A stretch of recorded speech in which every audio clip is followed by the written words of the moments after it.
Hello, everyone. My name is Mike Terry, and I'll be walking you through tips and trends and best practices for email marketing for November 10th, 2021. I'm going to share my screen and start walking you through this presentation that I put together. There's a lot of developments that have been going on since iOS 15 has come out. So one of the things I want to talk about is how that is going to impact our email marketing program. So first off, the way to get a hold of me is on Twitter at PDXAdman, and my email is mike@anvilmedia.com. A little bit about me: I'm the VP here at Anvil. I'm in charge of our email marketing, branding, recruiting. Also, on the business development team. I have 25 years of business development, marketing, and advertising experience, and I've worked with a lot of big brands and with email marketing as part of that component. And I frequently post on our blog about email marketing, branding, and overall marketing. So that's enough about me. Anvil, we were founded in 2000. We have over 30 clients. We do a mix of digital marketing, starting with SEO and paid media, as well as WordPress website development, Shopify website development, and we specialize in both B2B and B2C clients. And that's our fancy office on the corner of Garfield and Failing. So take it away. What I'm going to walk you through today is email marketing stats. I always like to lead off a presentation with stats because they are always changing and always dynamic.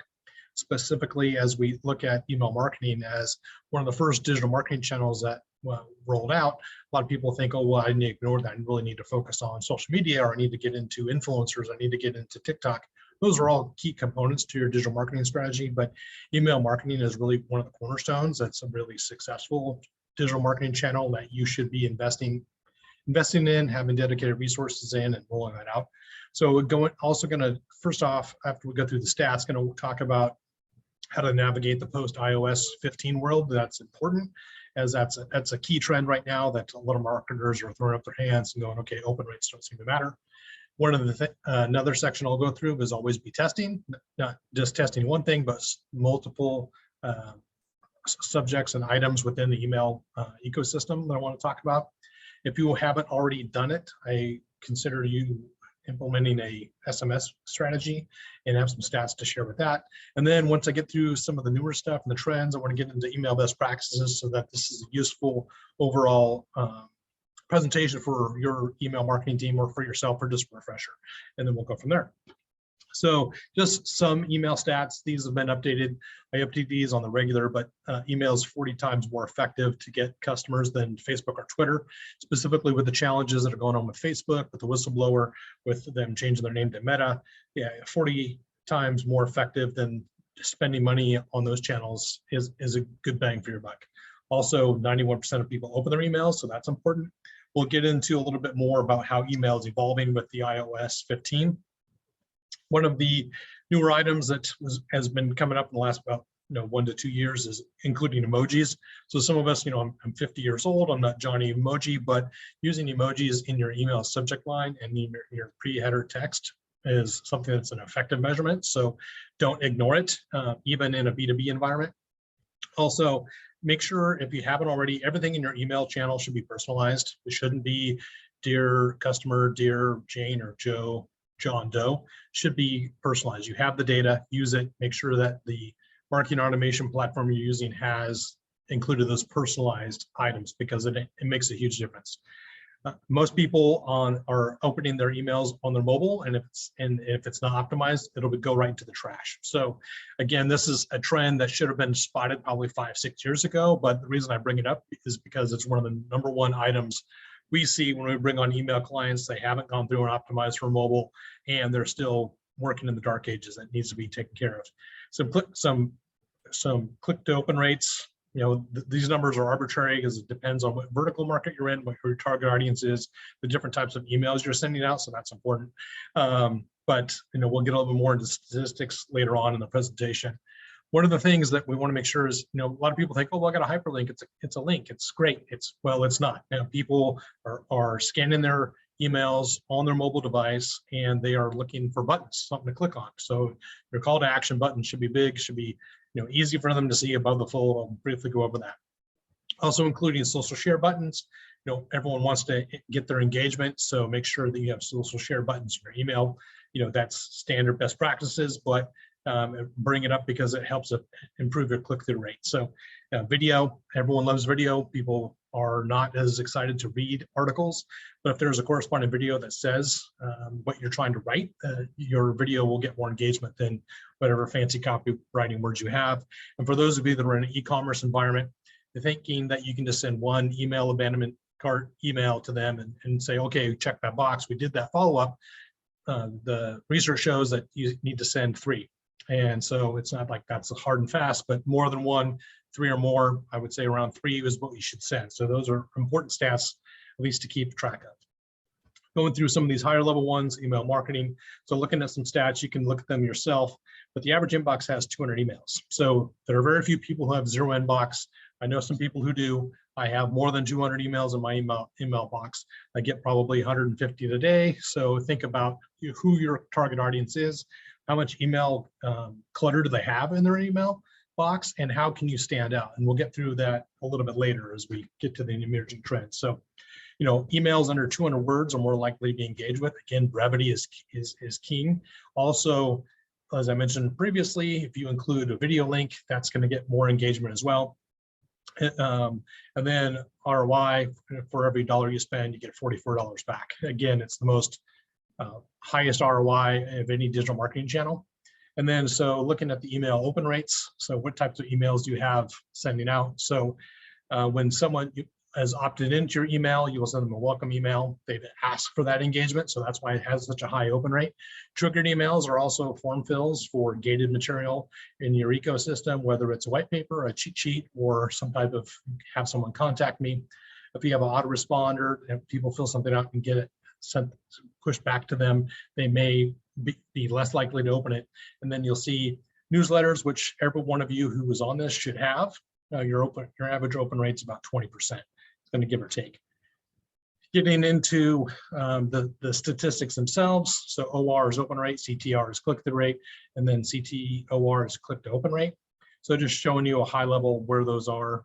Using images is marginal with how it's going to get open compared to headers.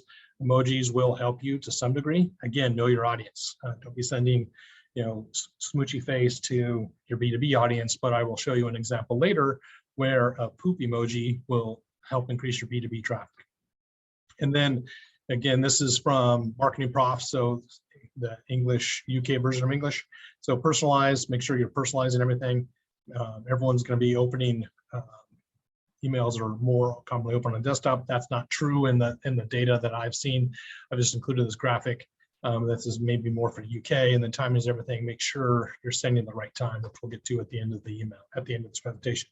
So just, you can scan this here and see where your industry market is compared to the open rate, click-through rate, and bounce rate. This percentage that's hidden behind there is 20%. So looking into nonprofits have their most highest open rate, simply because people are tied to that cause, they have passion about that cause, and then as you get further down, people really are looking for deals, but they don't really care so much about retail, but they are opening their retail emails about 10% of the time. So now we got those out of the way. So just some pre-met email checklists you should do. Make sure you're personalizing your subject lines. I would say make sure you're personalizing the context of the email. So personalizing subject lines is a challenge sometimes, depending upon the marketing automation system you're using. Make sure you're sending the right content to the right people if you have those boxes checked as well. Don't use clickbait headlines. Don't say, oh, this is fantastic, and bait and switch. Don't forget your tone of voice, and make sure it is your brand. And don't ignore your results. Or say, oh, okay, well, we sent out this, and they didn't allow to have an open rate, so it must have been a bad day. Well, you got to dig into it and see what the real stats are. So one of the first trends I want to get into, which is going to be important for each one here, is how to navigate a post iOS 15 world. So, and kind of what that means, what's going on. So just kind of paint a picture here. Apple iPhones have about 53% of the market. Here is the last 6 quarters of how it's ebbed and flowed, really averaging about a 50% of market share. It continues to go, and they've are trying to protect your privacy, unlike Facebook, who's trying to sell your data to everybody and to manipulate everything. Apple is not doing that, so they are becoming more of a trusted piece of technology in this 2021 and the digital age. So another reason why email metrics are changing, and I'll get to specifics here in a moment, is that your audience is checking email on mobile. So they're on mobile here, webmail, so they're using a different type of email system like Microsoft Outlook or something else. They're checking it mobile. This is only 21% are opening it on desktop. This is contradictory to what I shared up here of 76%. This is, I think that's just in the UK. So looking at what's relevant to you is that a majority of the people are opening their emails on mobile. And so that's going to be significant. And if you haven't already known that, you need to adapt. So why exactly are the email metrics changing? So basically, iOS 15 update has been rolling out since September, and then you have an option as a user to opt in that you want mail privacy protection. So what people have also done as they have their iOS devices is that they also have the ability not to share their data across different apps. So that mainly has affected Facebook in their way to track data and put together advertising platforms and costs for target audience segmentation. So Apple's also allowing people to not have their email information shared. So that has really affected open rates. So open rates will lose value as this is moving forward. So for instance, you may have 1,000 iOS 15 users on your email list, which you can look into your data and see what platform they're using to open it. But what if you have 1,000 and 500 have opted in, and then the 500, the half of the list have opened, a lot of them have opened the email, then your open rate's going to go skyrocketing. You go, oh wow, this is an amazing email. But you'll know if it's doubled, tripled, or quadrupled that it's wrong. And so we need to then pivot from using an open rate as a key metric to what are other metrics that we can use. So one of the things I will walk you through is how to mitigate the iOS 15. There's articles out there on this. I recommend you do some research as well, but these are some of the combination of articles that I found that are relevant for how to mitigate this challenge. So one of the things I want to share with you is that at Anvil and any type of measurable marketing agency, we always test. So this is our internal This Week in Marketing emails. So what we've done is we always A/B test everything, from the subject line to the content to the description. Everything that we do is we're always testing. And so we always encourage any clients, or in this environment, webinars, that you should always be testing. Not just go to market with, okay, this is my gold standard. This is what I'm always going to do. You should test every email that ever goes out. So one of a couple items I want to walk you through here. So first, I want to have you guess which one of these emails do you think had a better open rate, more successful click rate. So you can look at that and decide that as we're talking about this. So the subject line for this first one is Beginner's Guide to Marketing on Spotify. And so to give you a little bit of context, those who receive our This Week in Marketing email are client-side marketers. So they're CMOs, VPs of marketing, directors of marketing, marketing managers, those in that realm. So it's a B2B environment. They're subscribed to our e-newsletter to understand what are the latest trends in digital marketing that they need to know. So in my opinion, if I'm looking at Beginner's Guide to Marketing on Spotify, and there's a headset emoji, I think, okay, that's a relevant topic. That's a relevant subject line that I think would give me some action. So we always say test your subject line. Evaluate the content. So this content, the description of the email is pretty generic. It doesn't get very specific. It says, enjoy your This Week in Marketing, featuring holiday marketing tips, Facebook's algorithm, insights, and more. Okay, it's kind of a high level splash. I don't know, how many people would be digging that. Also, the way it's laid out, it's not centered the way I would like it. And then, we have a Spotify imagery and logo that reinforces what we have in the subject line. So that's all makes sense. And then we have a little more descriptive here of what the specific article for our Spotify is. In contrast, here is the other This Week in Marketing. We send this out every week, obviously. The subject line is, does your SEO need help, with a poop emoji? So we're looking at, solution-based. It's not necessarily focusing on any type of platform. It's more challenging, though, the reader, does your SEO suck, and is it crappy? So that is going to then tied to what's the content, and we say this week's article, the SEO team breaks down the top threats, trends, and developing concepts from the State of SEO report and how it will impact your website. So this is much more personalized in the content and the description that is there, and that it may have some key points that they want to know, whether they want to see if they're following the trends, what are the threats. So make sure you're putting some thought behind the content for your email. And both of these would be in the preview window in say Outlook. If they're on a desktop environment, they also would see this top part within their mobile email browser. So both the subject lines would have those emojis with visual. And then, so compared to the Spotify logo, we combined SEO, which SEO is a very technical type of digital marketing. Some clients understand it. Some clients know that everyone needs it, but what's really compelling about it? Well, we added in some kittens. So, okay, we have SEO with kittens. So, everyone likes kittens, everyone likes puppies. So we added that to see, okay, how does this work? So here we have an A/B test of 2 different emails that went out with different content, but to the same audience. So here are the results. So the one on the left, beginner's guide to marketing on Spotify, which I would think would be something that make a lot of sense that a marketer would want to know. The open rate was 7.5%, and the click rate was 1.63%. On the other hand, when we sent them an email that says, does your SEO need help, with a poop emoji, both of them had emojis, so it depends on the type of emoji. They're both the same email list. The open rate is twice of what it was for the other email, and then the click-through rate was more than double as well. So again, always be testing.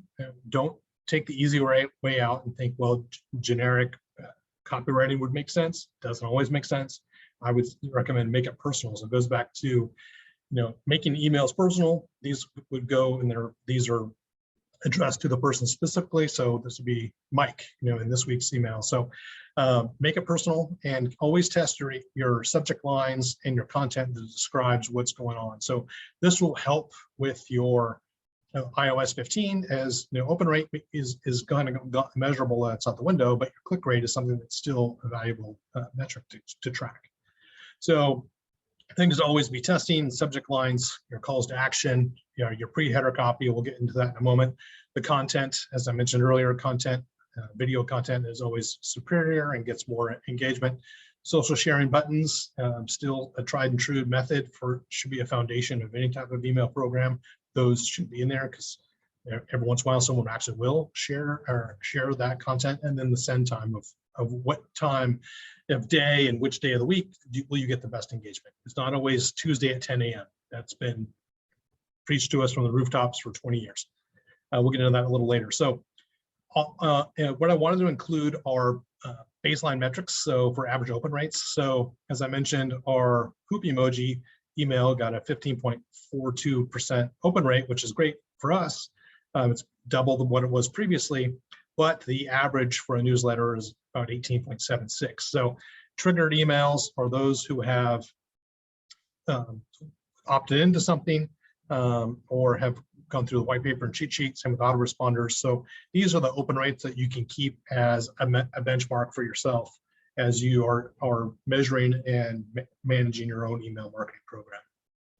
So one item, obviously, keep track of your email performance. And we do this in Google Docs or Google Sheets, tracking our subject lines. What is the open rate? What's the click-through rate? What's the call to action?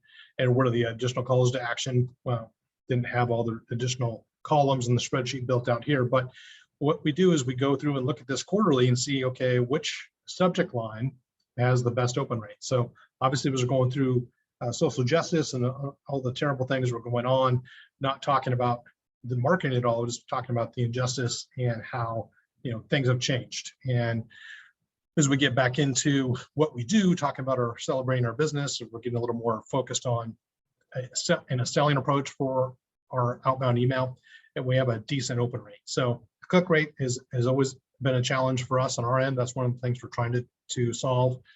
An open-ended question, need help with your digital marketing, a pretty good open rate for a fairly cold email and a high click rate. So there's the call to action there. So make sure you are tracking all of this data within your marketing automation system. If it doesn't have an easy field or way for you to look at the reporting as a snapshot overview. You can build something like this out in Google Data Studio, or you can do something as simple as Google Sheets, which we've done here. Another way to help mitigate the iOS 15 update is to evaluate opens within marketing or automation. So when you send something out through Marketo or any other type of program, whether you're using HubSpot, open rates now can't be really trusted. So we recommend switching over to something that's more click-based. So as I mentioned, on this email here, the open rate is high, but okay, well, iOS 15, that rate may be inflated. How is the click rate doing? So let's look at, so getting back to this, make sure we're looking at click-based metrics in your email. So we still had a decent click open rate or click-through rate. So look at that. And also, in order to improve your metrics, make sure you're having those strong calls to action. So earlier I mentioned links, hyperlinks is baseline, but make those hyperlinks buttons. Almost most marketing automation platforms, whether it's something sophisticated like Marketo, or something as simple as MailChimp, or we use ActiveCampaign, you can build those buttons within the program. There's lots of pre-made templates, and you can customize those templates. Make those calls to actions buttons so that they're easier for people to see, preferably above the fold. And then you probably have your own way to troubleshoot that moving forward. Another thing that you need to consider to mitigate iOS 15 update is go through and purge your lists. I know some of you are proud of the thousands of contacts you may have in there, but you have an annual attrition rate of about 22% on any type of email list year to year. That's people who have quit their jobs, moved on from the jobs, downsizing, moving on. There's a myriad of reasons you lose about 20% of your email list every year annually, no matter what. So, and with iOS, we can't track open rates per se or trust them. Go through your email list, maybe purge out the non-open rates and the non-click-through rates, and clean it out and purge it and start from square one, so that then you can say, okay, it's list hygiene is something you should be doing probably quarterly anyways. At least go through and clear out your non-opens, non-clicks, so that you can have a clean baseline, and then focus more on the clicks on your calls to action versus your open rates. One item that has been around for a long time, you've had dentist, doctor's appointment, SMS is a strong solution that consumers prefer. Obviously, you can't abuse it like a lot of the email platforms. Some people have abused emails and send a gajillion of them, but customers prefer to receive SMS texts or their short message service where, okay, here's your appointment, confirm this. You can always opt out. That's one of the things that's really nice. What can you learn from an SMS service? One, all the messages are short. There's always an opt out.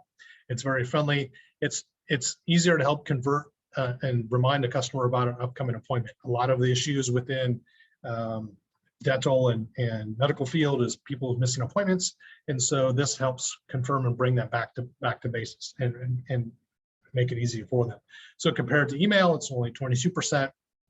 Apps, it is only 20%. So if you are like, okay, my open rates and my email are unpredictable, look into an SMS service to adopt to your marketing platform, and you can make a custom solution that will help aid and give you some great results.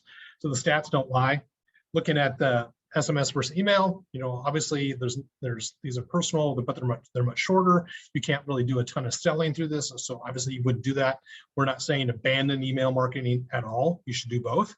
But if your email has been relying upon open rates and you're using that as your key metric, see if you can adopt an SMS service that would complement that and allow you to make sure you are connecting with the right people and using SMS as a service. And this is a good time to get into SMS, simply because it's been around for years. It continues to improve.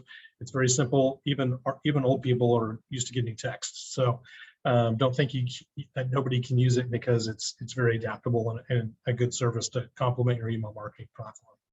So one last slide here before I'm beating this dead horse. Again, looking at the statistics, everything open higher. It's a 98% open rate, which is fantastic compared to about 20% for email. Click-through rate is higher than email. And then also, here's just the easier one. So, you can have a copy to all this.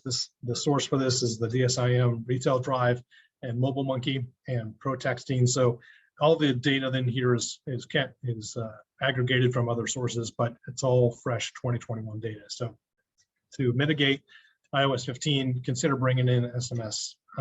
And so now when I kind of get into the best practices portion of the presentation, we talked about what's the latest trend. The trend is iOS 15 is trying to wreck your open rates and your measurable marketing in your email program. We walk through how to fix that or how to try and mitigate that through those different procedures.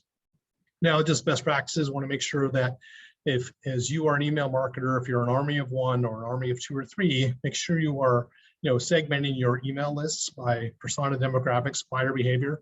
The more you can segment your email list by behavior, the more productive and profitable those emails will be.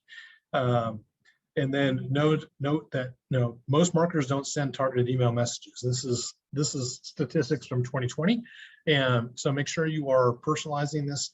All the emails that go out as a regular best practice. Make sure you're scrubbing your list. Any unsubscribers, clear them out.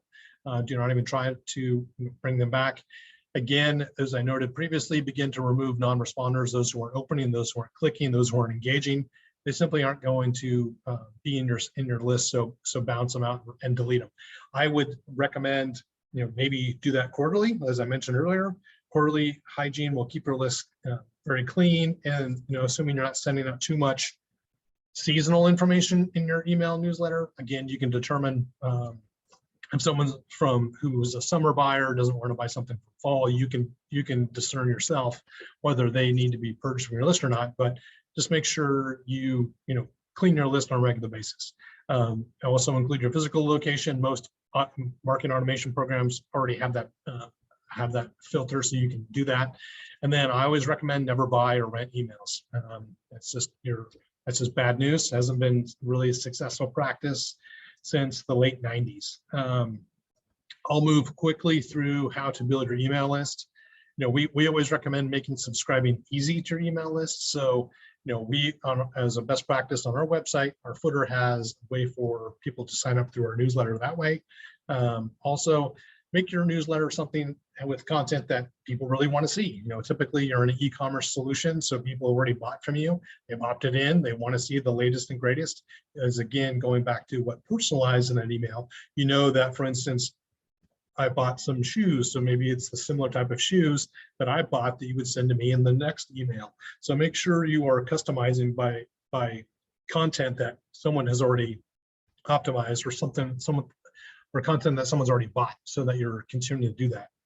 Also encourage subscribers to share and forward your emails. This is something that's kind of lost touch.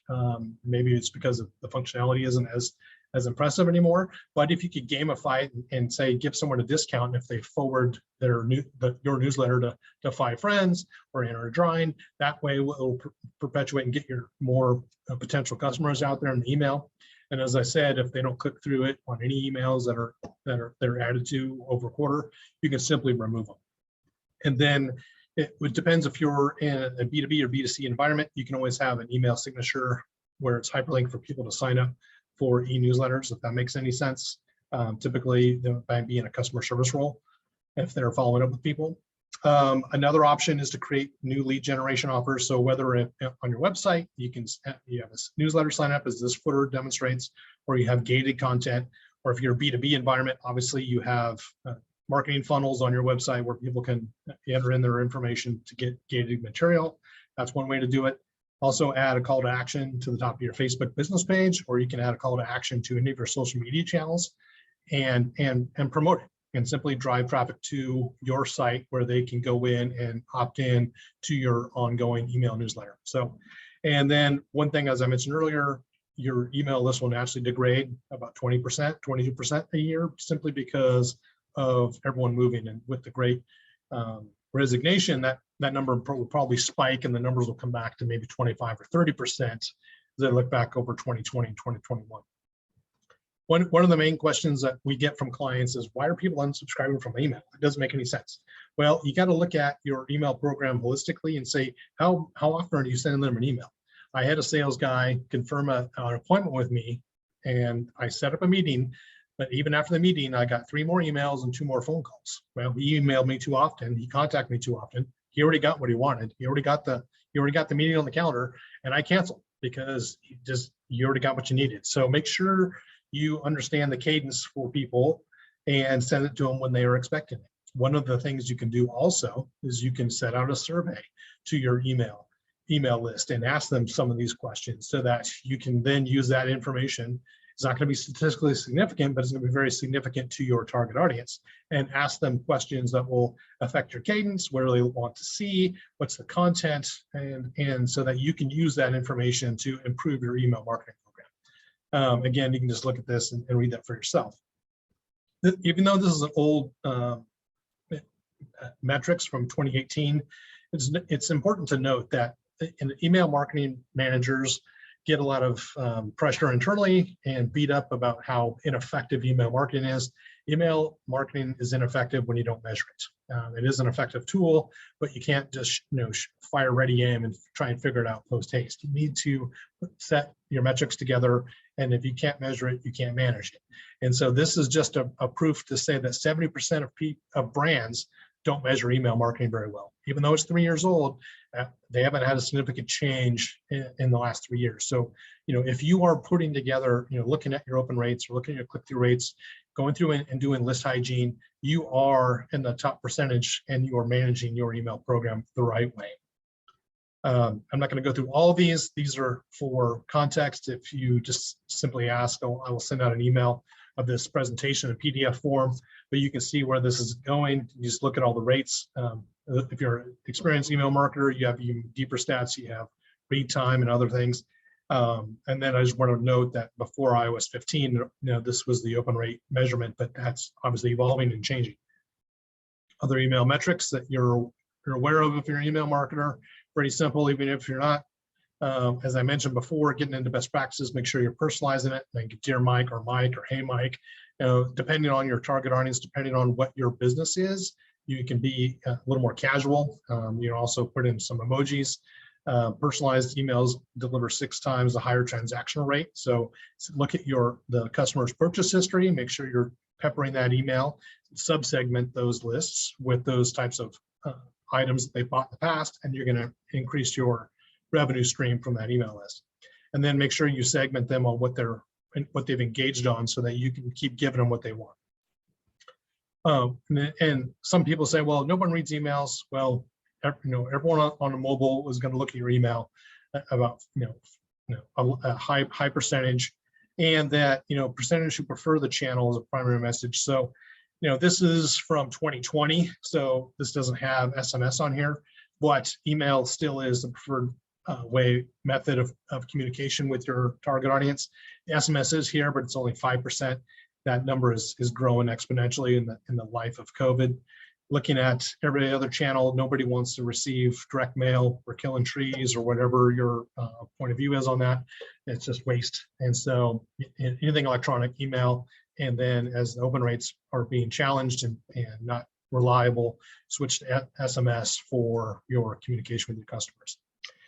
This was a takeaway I got from Jen Capshaw at Iterable, a digital summit a couple of years ago. Just showing the growth over time of the ROI for personalizing an email. So it's not just like, okay, Dear Mike, and that you're done with personalization. No, you go, Dear Mike, look at my purchase history from previous emails, put that content in your email, and continue to push that content to me on a regular basis. Regular can be anywhere from monthly to quarterly to however your typical email cadence is. Just shows the ROI as you personalize over time. So don't just get caught up on the name, get caught up on the content, the engagement, the purchases that people are making, and segment your list accordingly and serve them up the items that they want to see, items that they have bought before, items that they will buy again. As I mentioned earlier about calls to action, people like to link the heck out of their emails. It's, sometimes people click on links, but people like buttons. I can read all this, but the blah, blah, blah, take the survey. Okay, boom. Looking at, clicked to learn more, watch the video. A button is going to get more activity than clicking on someone's email address. So the key is to call to action, keep it simple. Keep it above the fold. People may or may not read a ton of in-depth emails, depends on how bored they are. But brevity is king in every situation. So keep your calls to action simple, make them a button, get people and encourage them to click on your emails. Bonus tip for improving conversions without giving discounts. Everyone likes to give a discount, but I always argue that's a race to the bottom, and that the less you can discount, the more profit you can have, and that's everyone's goal in business, is to make more profit. So a couple of non-monetary perks: if you have segmented to different audiences, you can give them a sneak peek of new arrivals, new products. You can let them vote on products, menus, anything. You could provide them loyalty gifts. Again, that's going to cost you money, but if you can show some type of exclusivity, like give them a sneak peek, let them be the first to order, that will not cost you more money than if you drop a discount. As I mentioned, have been beating this throughout this presentation. Make sure you're tying the personalization to segments and their purchase history, and then be more consistent with follow-ups. Just don't send out a one and done, as active users easily miss them. As I mentioned earlier, if you send out one email abandonment cart follow-up, if you send 3, you almost get a 70% conversion rate on that. So just don't send 1, send at least 3, and then monitor that and see how that works for the best blend for your business. And so as I'm rounding third here on this presentation, want to talk about pre-header copy. Again, this is a snapshot of my personal email. Here is the subject line. Here is the pre-header copy. You'll see a mix of, well, in this one, there's only one emoji, but this tells you what's in the email before they open it. And so this is something that wasn't as prevalent for about 5-6 years. Now people will scan this to see what it is before they even open the email. So good pre-header copy is important. It's important to say what's in the email as direct as possible and not try and mislead them or tell some long story. To keep it simple, I put in some emojis. Some people will ignore them, but it depends. Again, know your audience. Is that something that will emoji help do that? And then, as I showed you earlier in our example, the headphone emoji versus the poop emoji wins, because it's like, well, who's sending me something like this? Either they're offended or they're got their attention. Either way, it helped with the open rate, but also helped with the click rate. So I'm not saying send poop emoji to everybody, but know your audience and know which emojis may be more effective than others. And then on this, subject lines, keep your subject lines short and simple. Keep it compelling. Why should they care? And emojis can improve open rates. Again, this is the latest 2021 information. So, okay, if you have 6 to 10 words in your subject line, you're going to get a higher open rate than if you bore them to tears with your long dissertation. So again, we already know this. Keep it simple, silly. So keep it brief, and you will get a higher open rate. Then one more slide to share. 47% people decide to open based on subject lines alone. So again, don't just throw your subject line to the wind. Think about it, test it, and see future moving on of which headlines, and track those results so that you can repeat success time and time again. Always do A/B test, so improve your click-through rates. Again, always be testing. And so the last but not least slide for here is the best day and time to send email. So this has been beaten into our heads since late 90s. So Tuesdays at a 17.93%. So you're like, okay, it's sold. I'll send my emails on Tuesday morning at 10 a.m. Well, you only get a slight decrease if you send it on Thursday. So this little simple graphic from CoSchedule just shows the ins and outs. Send it on the weekend, you're not going to get a lot of results, but it depends again on your audience and what you're selling. If people are spending downtime on Sundays, send an email to consumers to buy something on Sunday afternoon may make sense. But anyway, that is our email marketing trends and best practices for 2021. And I thank you all for coming and participating.